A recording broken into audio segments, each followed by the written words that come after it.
Datuk Kalampayan Martapura atau yang dikenal nama beliau Syekh Muhammad Arsyad Al-Banjari. Nah, Datuk Kalampayan tidak lain adalah Maulana Syekh Muhammad Arsyad bin Abdullah Al-Banjari, lahir 15 Safar 1122 Hijriah bertepatan dengan 19 Maret 1710 Masehi di Lok Gabang dan wafat di dalam pagar 6 Syawal. Jadi Sidin meninggal di 6 Syawal. Jadi kita mahauli Sidin ini masih masuk di bulan Syawal. Nah, 1227 Hijriah bertepatan dengan 13 Oktober 1812 Masehi dalam usia 105 tahun. Dan dimakamkan di kampung tersebut yaitu Desa Kalampayan Martapura sekitar 56 km dari Banjarmasin. Ujar Sidin ya lah. Nah, menhandak anu pian yakin ukur. Maulana Syekh Muhammad Arsyad adalah seorang ulama yang sangat berpengaruh dan mempunyai peranan penting dalam sejarah pengembangan syiar agama Islam, khususnya di bumi Kalimantan.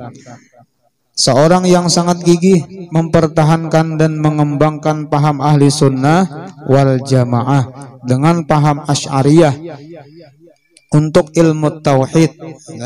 Jadi Sidin ini ada menyusun satu kitab namanya Tuhfatur Raghibin, membahas tentang akidah ahli sunnah wal jamaah. Karena di zaman itu zaman kerajaan, walaupun sebelum Datuk Kalampayan Islam sudah ada ya lah. Cuma masih banyak lagi orang beragama Hindu ya lah. Nah, jadi Sidin ini menjelaskan tentang paham ahli sunnah wal jamaah dan mazhab Imam Syafi'i untuk di bidang ilmu fikih. Nah, dan Sidin pun ada menyusun satu kitab yang bernama Sabilul Muhtadin. Nah, ini kitab luar biasa lah, sampai bukan hanya di Kalimantan, seluruh Indonesia bahkan ke luar negeri, sampai ke Thailand dipakai orang ya lah, sampai ke luar negeri. Nah, beliau juga seorang mufti penasihat agama pada Kesultanan Banjar dan juga seorang penulis yang produktif. Maulana Syekh Muhammad Arsyad ketika kecilnya bernama Muhammad Ja'far, adalah anak tertua dari 5 bersaudara hasil perkawinan Abdullah dengan Siti Aminah. Nah, jadi Sidin ini ada 5 orang bading sana. Jadi Sidin, Syekh Muhammad Arsyad, kemudian Abidin, yang ketiga Zainal Abidin, yang keempat Nur Main, yang kelima Nur Amin. Jadi ada 5 bading sanak Sidin inilah. Nah, sejak kecil, tepatnya pada umur sekitar 7 tahun, Muhammad Arsyad kecil sudah fasih dalam membaca Al-Quran. Bakat tulis menulis juga sudah mulai nampak terlihat pada kala itu. Karena itu beliau dipelihara dan dikumpulkan oleh Sultan bersama dengan anak dan cucu keluarga kerajaan. Nah, jadi Datuk Kalampayan ini kisahnya lah waktu lagi kekanakan sudah bisa melukis. Nah, ketika Sultan di kerajaan raja waktu itu, Sidin mengeliling kampung berjalan. Lalu ada melihat lukisan luar biasa bagusnya dilihat oleh Sultan. Lalu ditakunakan, oh ternyata ini lukisan seorang kekanakan. Nah, yaitu Syekh Muhammad Arsyad Al-Banjari. Lalu datanglah Sultan itu ke orang tua Sidin untuk meminta supaya tinggal di istana, untuk dididik karena sudah kelihatan bakat mulai lagi kekanakan. Jadi terkadang kekanakan itu sudah kelihatan mulai lagi halus bakatnya nih, waktu Tuhan itu ketahuan dah. Dilihat mulai kekanakan katujuh ya lah. Anu besusuntikan, nah berarti ada bakatnya jadi dokter nih ya lah. Nah, ada juga mulai halus sudah katujuh berarti timbakannya, nah tuh masukkan polisi aja lah. Ada juga pemuturan aja ya lah. Nah tuh bisa menyupir kan. Jadi kelihatan bakat Sidin mulai lagi halus sudah. Nah, di dalam riwayat dikisahkan ya lah. Jadi Sultan itu mendatangkan ada 9 guru khusus untuk melajari Syekh Muhammad Arsyad ini di istana. Nah, di antaranya nang 9 itu paguruan oleh Dato Kalampayan itu Dato Bangkala di daerah Pangaron. Nah itu. Yang kedua di antaranya Dato Aminullah. Itu paguruan oleh Dato Kalampayan. Nah, karena bakat dan kepandaian beliau dalam mempelajari ilmu agama sangat menonjol. Jadi dididik, dilajari di istana. Nah, menjelang usia 30 tahun, Muhammad Arsyad dinikahkan oleh Sultan dengan seorang warga istana yang dikenal sebagai wanita yang taat dalam beragama yang bernama Tuan Bajut. Nah, jadi Tuan Bajut ini berada di kalangan lingkungan istana.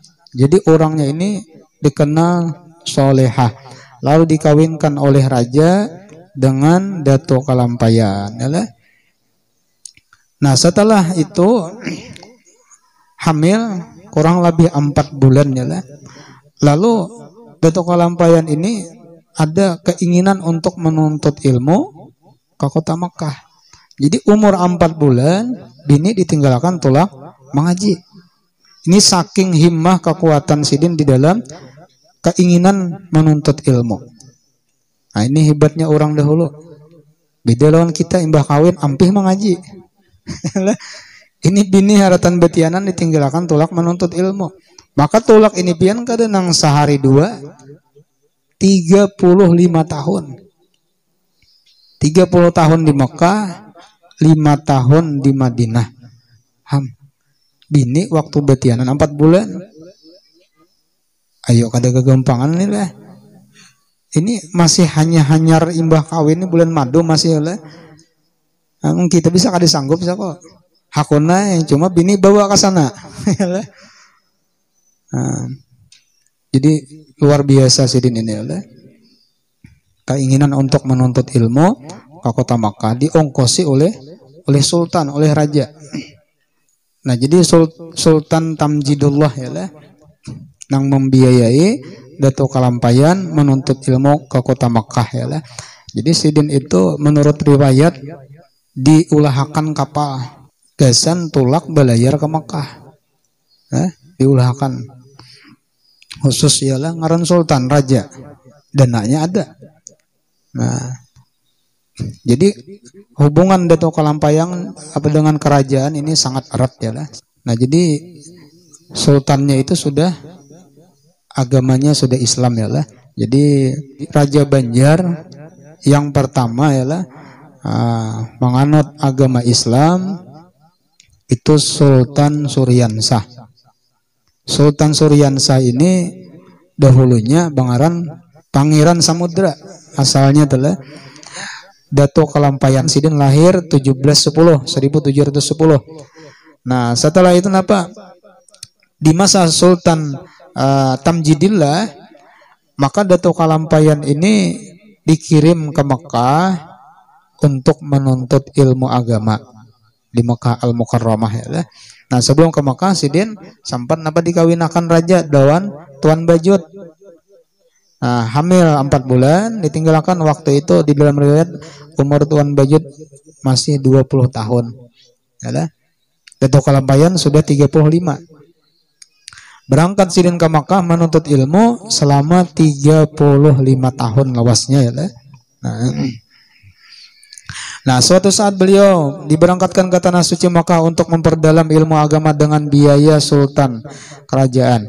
Karena sultan berharap dengan ilmu yang diperolehnya di tanah suci itu kelak akan mendapat bimbingan dan mengajarkan kepada rakyat Banjar dan sekitarnya dalam hal keagamaan Islam.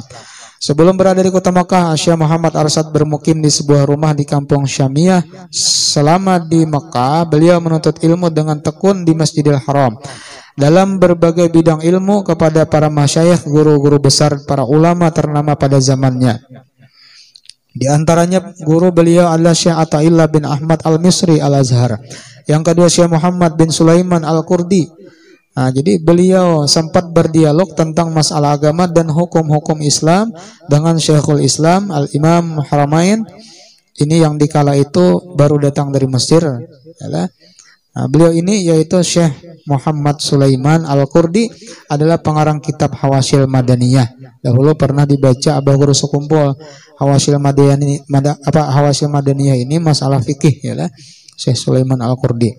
Di antaranya guru di bidang tasawuf yaitu Syekh Muhammad bin Abdul Karim As-Samman Al-Madani. Nah, jadi guru di bidang ilmu tasawuf Datuk Kalampayan adalah Syekh Samman Al-Madani.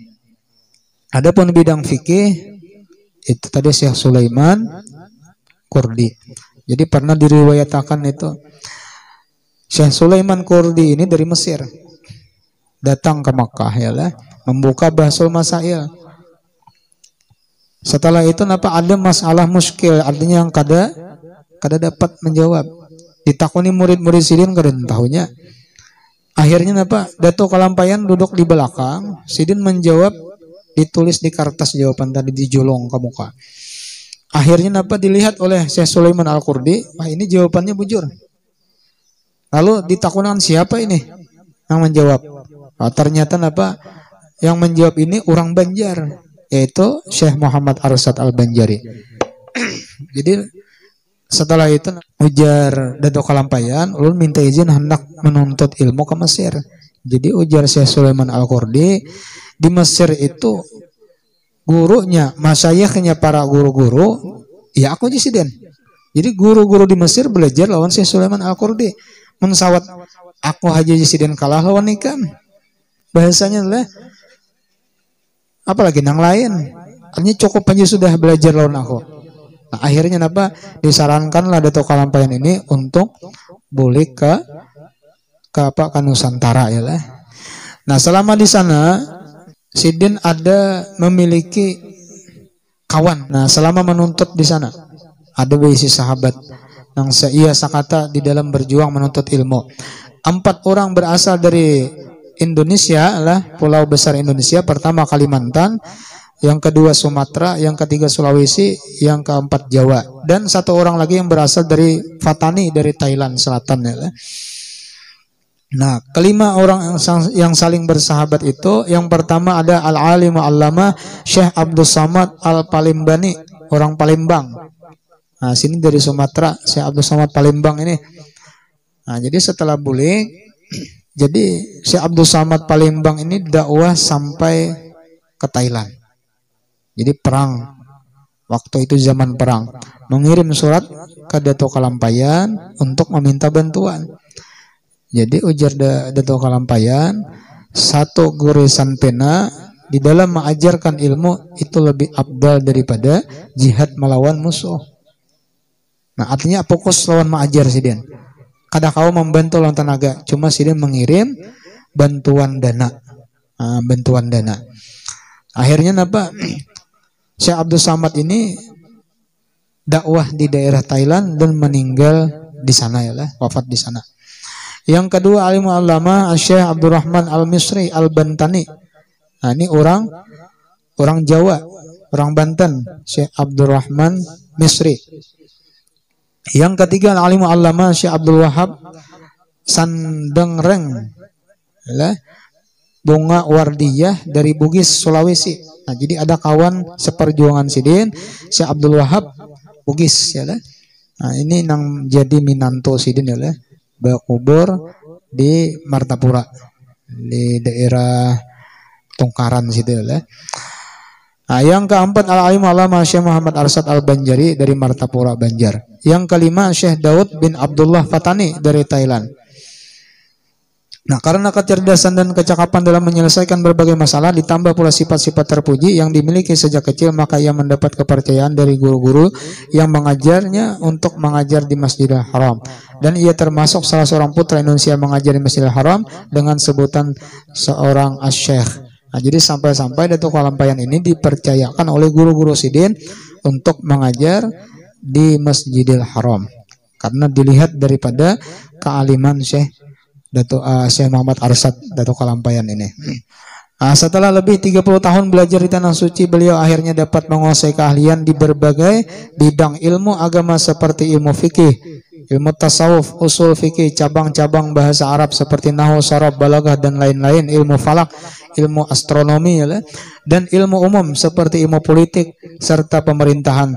Selesai mempelajari ilmu yang disebutkan di atas, beliau pulang ke tanah air bersama kawan-kawan Sidin. Nah, setibanya di tanah Jawa di Jakarta, Syekh Muhammad Arsad bersama para kawan-kawan Sidin disambut dengan gembira ya. Selama 60 hari Datuk Kalampayan tinggal di Betawi di Jakarta, berkunjung beberapa masjid. Nah, ternyata ada beberapa masjid itu yang salah arah kiblatnya. Nah, lalu Sidin bujurakan arah kiblat masjid tadi. Di antaranya Masjid Jembatan 5, Masjid Luar Batang, Masjid Pakojan ya lah. Nah, ini di antaranya yang dibujurakan Sidin ya, arah kiblatnya. Nah, setelah itu apa? Lalu Datuk Kalampayan ini menuju Banjarmasin, bulik ke Martapura ya, menumpang di kapal Belanda. Jadi di tengah Laut Jawa, jadi kapten kapal ini bertakun. Jadi ujar kapten kapal, Tuan Haji besar, ya, Tuan Haji nyambet ya lah. Tuan Haji besar, berapakah kedalaman Laut Jawa ini berapa? Ya, jadi dijawab oleh Datuk Kalampayan, ujar Sidin, kedalaman laut ini 200 meter. Jadi kada percaya ya, kapten Belanda ini kada percaya, ambil meteran diukur, ternyata pas 200 meter kedalamannya. Nah, pada guling-guling kepala ya lah, mengakui kehebatan Datuk Kalampayan. Padahal sini kada kasap, kada lawan ilmu kasap, menjawab ya lah. Jadi ujar napa? Ujar Belanda ya lah, ujar kapten kapal, Tuan Haji besar, Anda orang hebat. Yalah, memuji nih, Anda orang hebat. Bertakun di mana mengetahui kedalaman 200 meter ini di mana?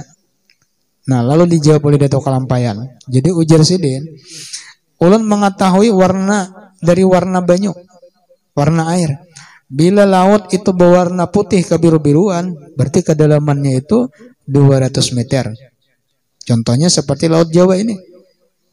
Tapi apabila kebiru-biruan, adanya kada ada putihnya, itu mencapai 2000 meter dalamnya. Nah, tapi bila berwarna biru, warnanya biru, itu lebih daripada 2000 meter. Ujar Datuk Kalampayan. Nah, imbah mendengar betul-betul ujar kapten kapal tadi ya. Jadi takjub, kagum dengan kecerdasan ilmu yang dimiliki oleh Datuk Kalampayan. Nah, setelah sampai ke tanah Banjar, ternyata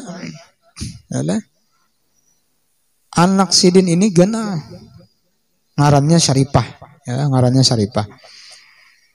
Nah, padahal waktu di Mekah, Datuk Kalampayan ini bertamu lawan Lingsanak Sidin Zainal Abidin, membawakan cincin anak. Nah, ini cincin anak pian, ngarannya Syaripah, bibinian orangnya. Dilihat oleh Sidin, dirasuk, berarti gana orangnya sudah nih bujang. Nah, lalu dikawinakan lawan Syekh Abdul Wahab Bugis tadi di kota Makkah. Dibawa boleh Minanto nih. Sekali sampai ke Banjar, sekalinya bercucu sudah. Nah, dikawinakan orang juga. Di Banjar dikawinakan. Lalu dihitung langsung diuji ilmu palak Sidin ya. Boleh ke kampung diuji ilmu palak. Tadahulu siapa? Kalau misalnya tadahulu di kampung nang menikahkan, nang berarti walinya wali hakim. Karena wali orang tuanya jauh, kada kau dihubungi. Maka nang menikahkan itu wali hakim. Dan Sidin pun menikahkan di sana sah juga secara syara. Karena Sidin wali mujbir. Tanpa sepengetahuan anak, kuitan boleh menikahkan anak tadi. Nah, lalu dihitung mundur, ternyata tahunnya sama. Hitung lagi bulannya sama. Dihitung lagi harinya sama. Jadi nang beda itu jamnya aja. Selisih berapa jam ya tadahulu nang di Makkah menikahkan lawan si Abdul Wahab Bugis. Mbak kayak apa? Nang ada di kampung dipasah. Nikahnya tuh pasah, artinya terbabak ya lah. Mau kada mau harus menyerahkan kepada Syekh Abdul Wahab Bugis. Nah, jadi waktu di Martapura dinikahkan lawan Utsman. Syarifah tadi, anak Muhammad As'ad ialah melahirkan di antaranya Sa'duddin Taniran atau Datu Taniran.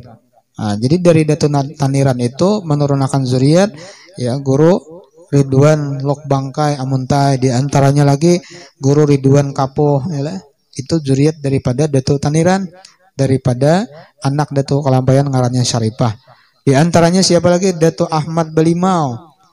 Nah, Datu Ahmad Balimau itu menurunkan ya guru Syekh Raji Kandangan pondok pesantren Dalpakah. Nah, dari situ juriatnya. Di antaranya lagi Abu Talhah di Tenggarong. Dan Tenggarong kita sini lain lah. Tenggarong lah. Abu Talhah. Yang keempat lagi Syekh Muhammad Arsyad Pagatan. Ini yang di Pagatan. Yang di Pagatan nih. Nah, itu tuh juriat napa? Datu Kalampayan tuh. Di antaranya Abu Hamid Pandaran Sampit ya lah. Nah, itu juriat daripada Syarifah tadi. Nah, setelah itu napa di babak pasah nikah. Lalu Syarifah ini dijulung kepada Abdul Wahab Bugis tadi. Utsman tadi keluar daripada Martapura. Kada tahu lagi kemana kaya lah. Kira mun di situ melihat sakit hati Nah, jadi ada dalam riwayat itu sidin madam ke daerah Palembang. Daerah Palembang ya. Wallahu alam. Nah, setelah kawin lawan diserahkan oleh Abdul Wahab Bugis, lalu sidin mbak anak ngarannya Fatimah. Nah, sidin Fatimah ini diantaranya yang mengarang parukunan. Nah, minta diuji oleh ilmu Datu Kalampayan bah sampai bulik ke kampung halaman ilmu palak sidin. Dari hasil karya tulis sidin itu beberapa kitab-kitab. Di antaranya yang sangat terkenal adalah kitab Sabilal Muhtadin tentang membahas masalah fikih ya lah. Nah, jadi sampai buli ke Banjar, sidin dinikahkan oleh Sultan Tahmidullah lawan bubuhan kerajaan juga, yaitu Aminah, anak Pangeran Toha. Nah, diisi anak Ahmad, Ahmad berisi anak Muhammad, Muhammad berisi anak Julaikha. Nah, berisi anak Mufti Jamaluddin Surgi Mufti yang di mana Banjarmasin ya lah Sungajingah. Nah, tetap.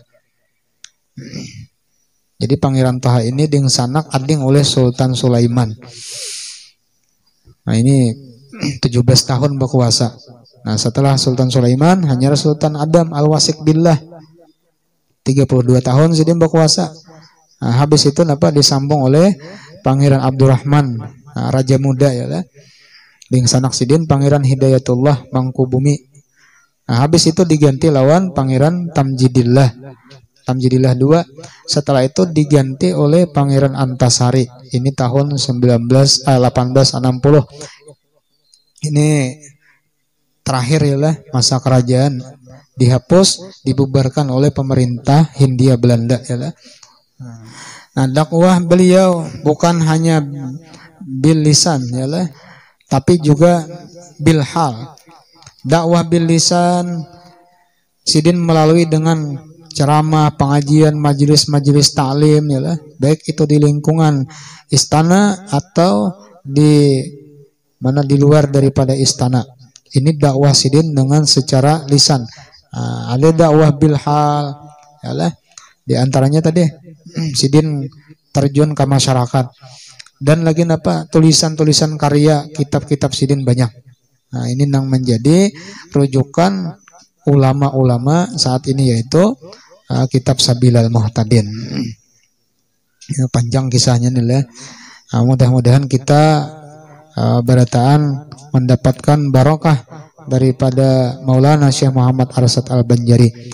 Karena ilmu-ilmu yang saat ini kita dapatkan itu kada lain daripada warisan Maulana Syekh Muhammad Arsyad Al-Banjari. Lihat aja pian ya, di mana-mana guru-guru kita yang melajari kita itu rata-rata turunan zuriat daripada Datu Kalampayan, atau orang yang mengaji menuntut lawan zuriat Datu Kalampayan. Yalah. Jadi banyak kita tahu tang jasa ya lah.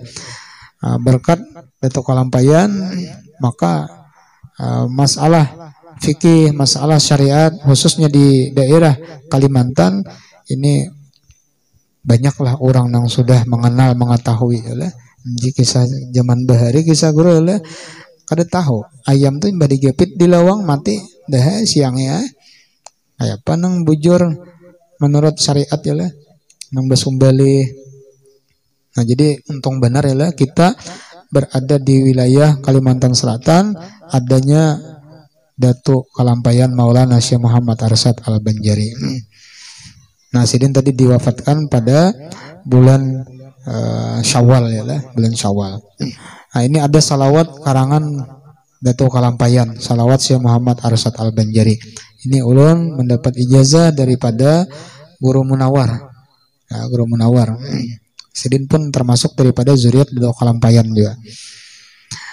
Nah salawatnya Allahumma sholli wa sallim wa barik ala sayyidina Muhammadin awali makhluqatika nurun min nuri dzatika wa rasulika rahmatun min indika tursiluhu rahmatan lil alamin wa sholli wa sallim ala sayyidina Muhammadin adada qudratika wa iradatika wa ilmikal awwalina wal akhirin rabbi ghfir warham ala azwajihi wa dzurriyyatihi wa sahbihi wa ala tabi'it tabi'in minal awliya wal ulama wa syuhada was salihin walidina wa masyayikhina wa ikhwanina al muslimina wal mu'minin walhamdulillahi rabbil alamin.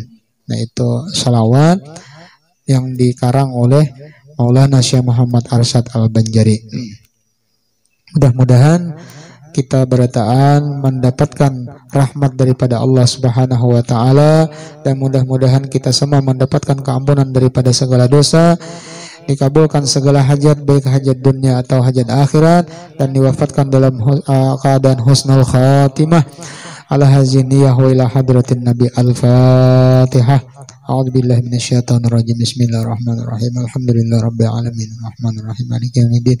Iyyaka na'budu wa iyyaka nasta'in. Ihdinas siratal mustaqim. Siratal ladzina an'amta 'alaihim ghairil maghdubi 'alaihim waladdallin.